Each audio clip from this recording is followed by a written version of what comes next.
Stitchers, this is Becky the Obsessed Stitcher back with an update. Today is Saturday, May 5th, and this is my 26th Flosstube video. Thank you for spending some time with me, and thank you to everyone who has hung in there and been subscribed to me. It's been a while since my last video. Last time I made a video, I was on my way to the Indiana retreat. I have come, I have gone and come back and had a great time, and you know, life, grandkids, work. So here I am doing a video. We always hope we'll do them more frequently. I'm again considering doing the vlog type thing as I stitch on something, maybe tape it as I go, put them up more frequently, but we'll see. So the first thing I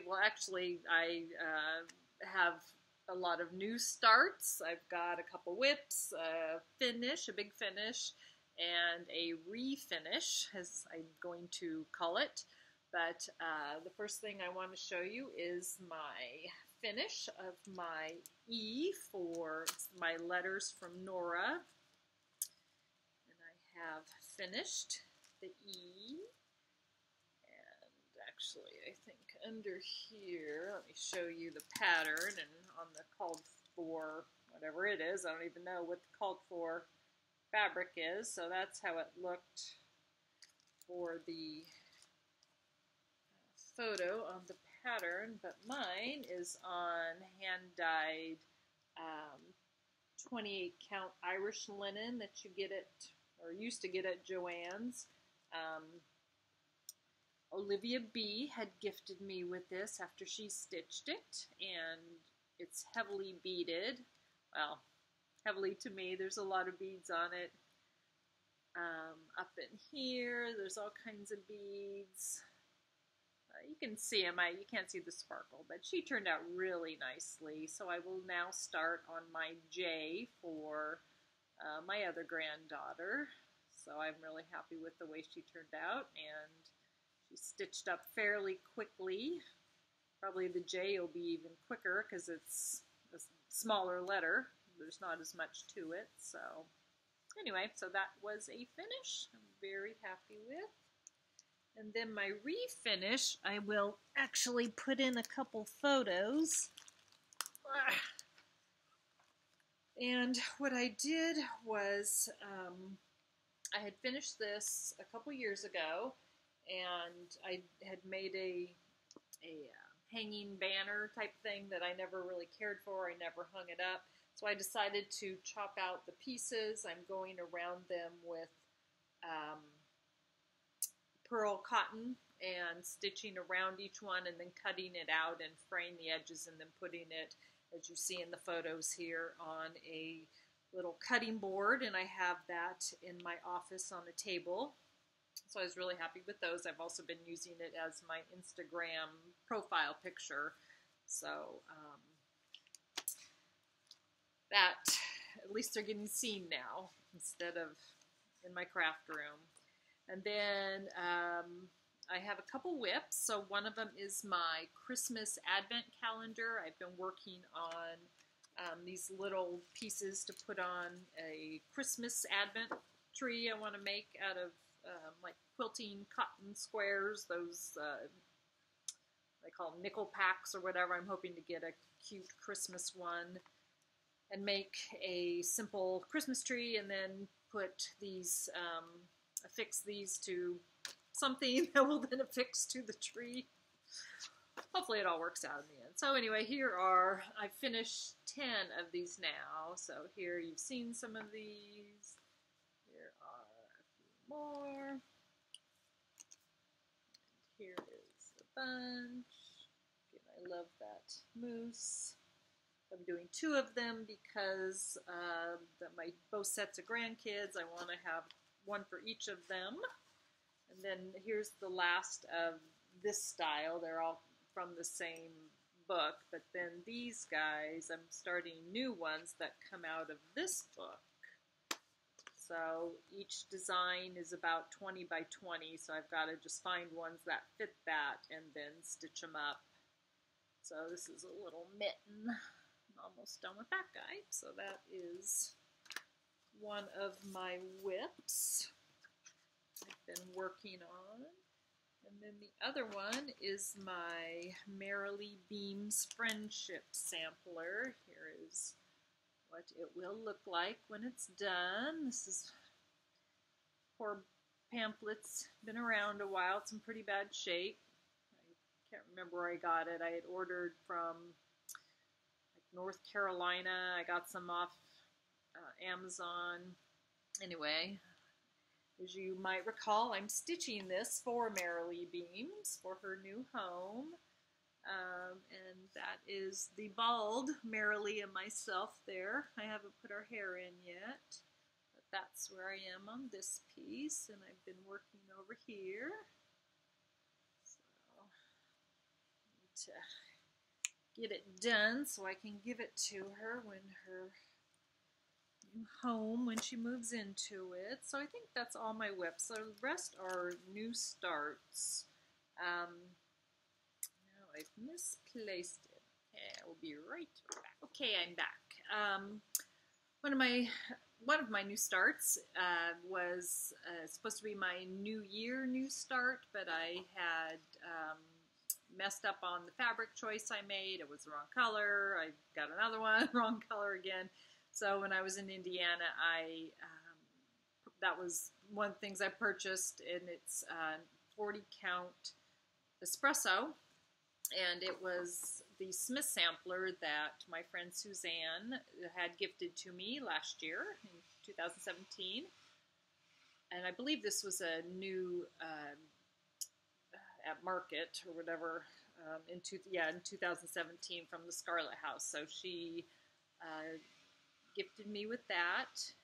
And I have started finally at the retreat right up in that corner. So this was my start there, and I am doing it in the silks. So that's my start. I'm really happy with it. That little teeny tiny thing took me a long time, and I actually off the freebie table had gotten some little magnifiers, and I needed them. Boy, that's tiny. I do like how 40 count looks, 1/2, but oh yikes, that's tough. My vision is not that good. So anyway, that's one of my new starts. And then another one was, it's warm in here, birthday start in April, and I had gotten these from Stony Creek, the whole series, and I had gotten the called for threads. Yeah, I'm sure I did. I got the glisten gloss. It's all DMC, and then some rainbow, is it Rainbow Galleria? It just says rainbow blending thread, but glisten gloss. So here's my start. I got a pretty good start. It is on the called for fabric. It's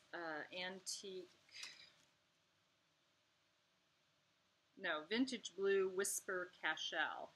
But you can't see it, of course, but in all the yellow and orange there is glisten gloss. So this is kind of fun to stitch on. A lot of color changes in there, but it'll be really cute. And in person, it'll have a little sparkle. And then my other new start is a stitch along I'm participating in. It's the Blackbird Design Beetles series that they did, and I chose the Long and Winding Road. And I am doing it on the called for fabric, but I'm doing it in DMC.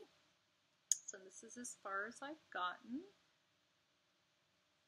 And yeah, I really like this fabric. It's butter pecan. Yes, butter pecan by Lakeside Linens, and it is a beautiful, it looks like it's coffee dyed. It's just gorgeous.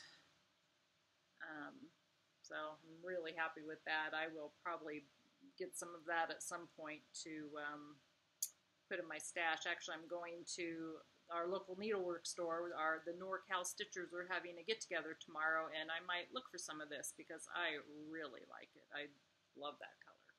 So anyway, that's another one of my new starts, and I'll put the hashtag right here so you can check out all the other designs that people are working on in that stitch along.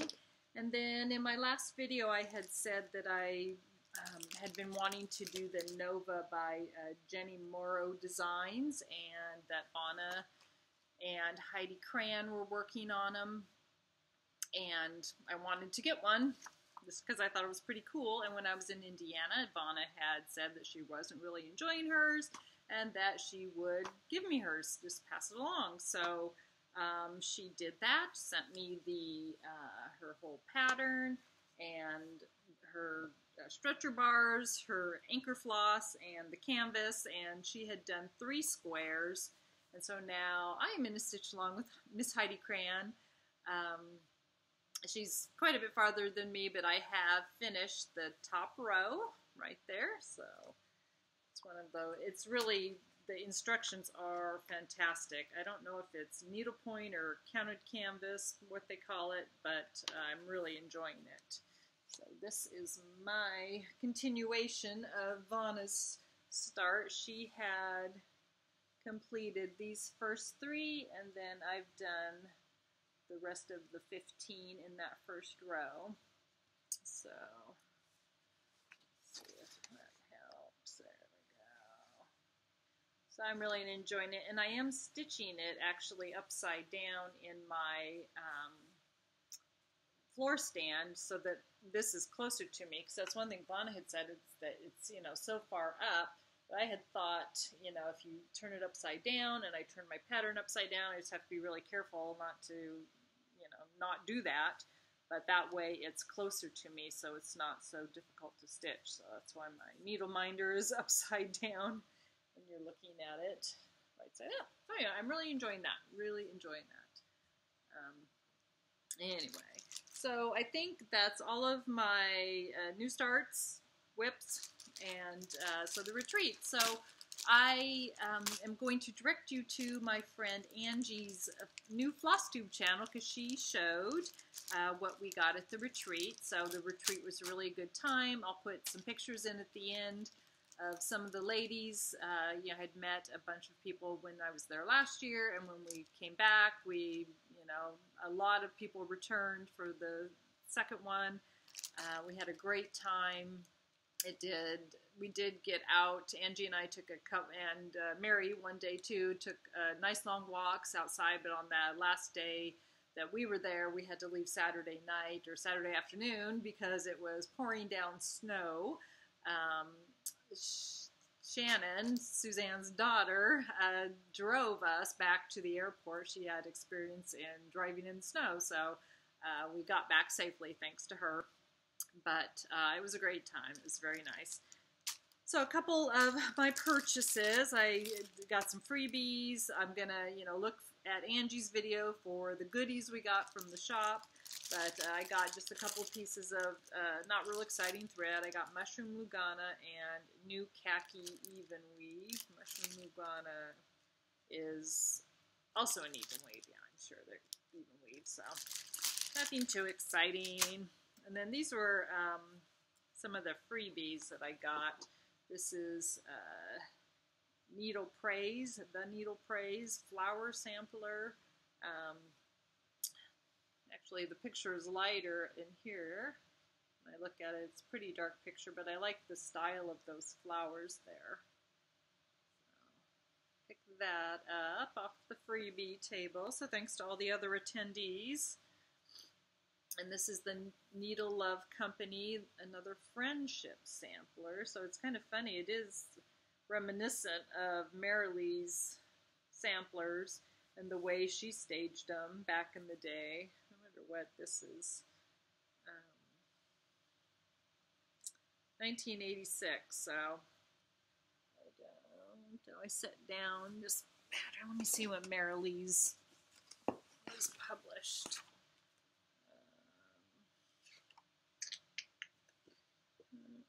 Oh, you know what? It's got a date on it. 1978 is when she published hers. So how she staged them, she told me how she would get a piece of wallpaper and wallpaper a board and have this, you know, make a little setting and have photos taken. So this is kind of similar. So, but Marilee's was 1978. And this again was 1986. So anyway, got that, and Blue Ribbon Designs, my sewing sampler. That was kind of sweet. Sorry. Glary.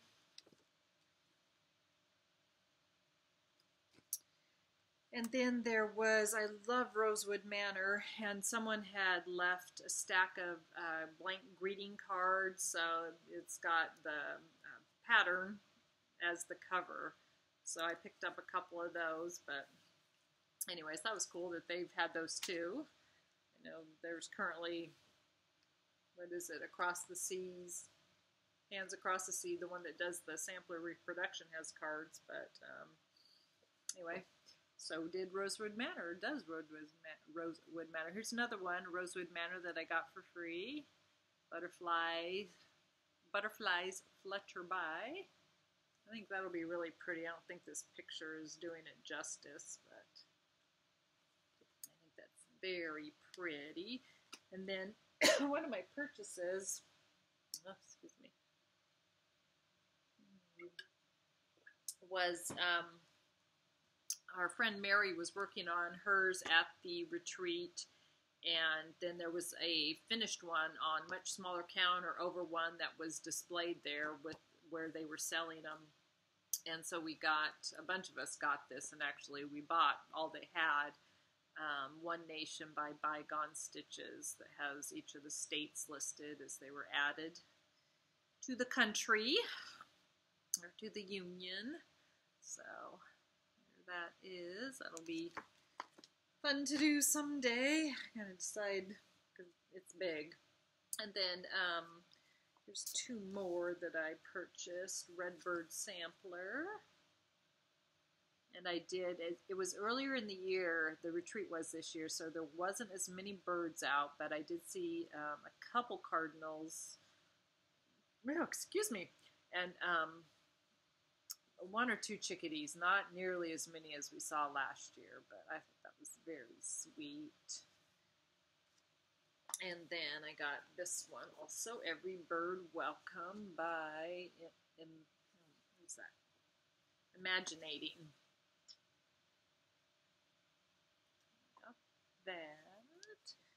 And then Sue Hillis was at the retreat, and she came one day and made the rounds to all the tables. She was a very lovely lady, and so I knew she'd been designing for a long time, and so I asked her if she ever had met Marilee, and she said she hadn't, but I could be wrong, but I thought she said that one of Marilee's pieces was one of the first things she ever stitched. It was one that was in a magazine. There was two of them in this it wasn't Home and Garden, some magazine that published two of them in it, like her apple sampler, I think Sue said she did. So I thought that was kind of neat. Anyway, Sue did sign patterns if you bought them there, so I bought this one, Alphabet in Blanc. She had them finished there, really pretty. I thought it was very lovely. I love the white stitching. I'll have to improve my stitching of white cross stitches, but very pretty. It looked good on that one I'm doing the blackbird design on. That same fabric would be great. So that was my purchases. And then probably the last thing, one other thing I want to say is I had been gifted some things from Melanie Smith. She lives in Idaho, and one of the things she gifted me with was this Idaho Spud candy, and I had tried it the last video because I had a cold. I rewatched my video to see what I had shared, and I finally ate that. I shared it with my husband. Oh my gosh, that thing was so good. I probably wasn't something I should have been eating considering my diet choices. I'm on a plant-based diet, but there might have been something in there that wasn't plant-based, but I really didn't care. It was still, there's no steak in it, but it was really good. So thank you, Melanie. We really enjoyed that. Like I said, I shared it with my husband, but it was good for my diet. But to only have half of it, but it was good. So then the other thing is, last time I shared with you that I was doing Zentangles, and I was posting one a day on Instagram, and I did it through April 19th, and I stopped because it just was taking up too much of my time. I'm not artistic. I was trying to stir that up and get those juices flowing, but didn't really work. But so I've stopped doing it. But people on Instagram were very kind to me, very kind, patient, and somebody had asked me, "Are you cross stitching anymore? You know, you're putting up all these things." So I was doing it every day, but it was, I have limited stitching time, and so I've decided not to do it anymore. So that'll give me time to work on my little Christmas Advent pieces. Anyway, so this is what I was doing, one a day, and I would punch it and put it in and date it and put it, on this ring. And then toward the end, starting in April, I thought I would do a month of mandalas, and I did 2, and I wanted to show them to you, and I might frame them side by side, nothing fancy, but this was the first one I did, was a black and white one. So I drew the circles, and I would just do, one a day. I would do a ring, or part of a ring. I mean, the rings got so darn big that it just took a long time to do one, especially since I'm not naturally artistic in any manner. So anyway, so that was the black on white, and then I did a white ink on black. So that was kind of fun too. So again, I would just draw a circle, fill it in, and then as the days went, I would fill them in. But I know, like this last one, I only did like half of it one day and then completed it. So anyway, so my days of drawing are over. It was kind of a fail, or not a fail. It was not a fail, but it definitely was a give up. I did not do 365 days. I did whatever number up to April 19th is. So anyway, so that's it for my video. Thank you so much for taking the time to watch. I hope to do a little better, not get so long in between. Life happens, so I will come back to share. But I sure appreciate spending the time with me. I hope you're stitching on something that you are enjoying, and be kind. Be kind to everyone. There's a lot of nasty grams going around out there, and don't know why. Just move on if you don't care for it. But I sure appreciate the kindness everyone shows to me all the time. So I hope you're doing well. Thank you so much. Happy stitching.